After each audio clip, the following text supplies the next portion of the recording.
شیر بکری اٹھا کے لے گیا تو سرور کائنات نے آواز دی تو شیر واپس آیا اور بکری بھی ساتھ لے کے آیا۔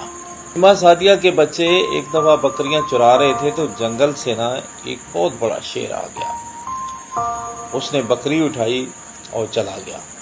حلیمہ سعدیہ کے بچوں نے شور مچایا، اپنی ماں سے کہنے لگے کہ ماں، آج شیر آیا تھا اور ایک بکری اٹھا کر لے گیا۔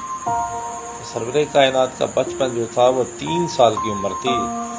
سرکار محمد مصطفیٰ کی تحلیق وجہ کائنات کی، فخر موجودات کی، تاجدار انبیاء کی، تو بچپن میں ہی کہنے لگے اماں مجھے بھیجو، میں شیر سے کہوں گا بکری لے آ، شیر بکری لے آئے گا۔ حلیمہ سعدیہ بڑی پریشان ہوئی، بچے بھی کہ محمد کیا کہہ رہا ہے؟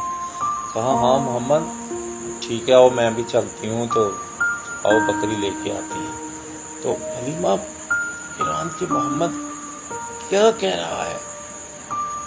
تو سرکار محمد مصطفیٰ کے ساتھ جنگل میں چلی گئی تو محمد مصطفیٰ نے آواز دی، شیر اے شیر، تو ہماری بکری اٹھا کے لے گیا ہے، جس طرح بکری لے کر گیا ہے اسی طرح واپس لے کے آ۔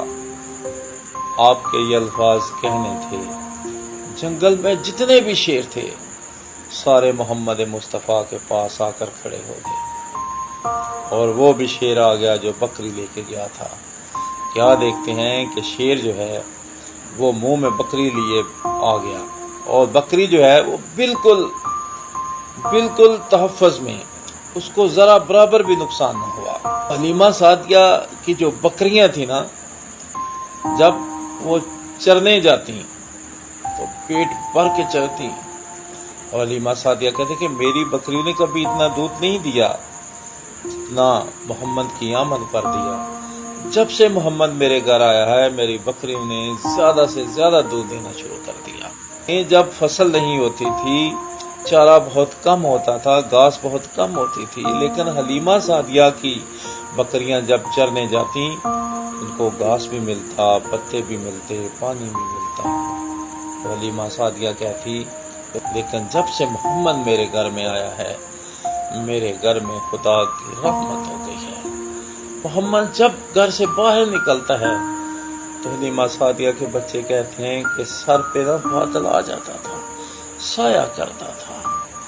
یہ سرور کائنات ہے جن کے لیے اللہ نے کہا ہے محمد تو نہ ہوتا جہاں نہ ہوتا۔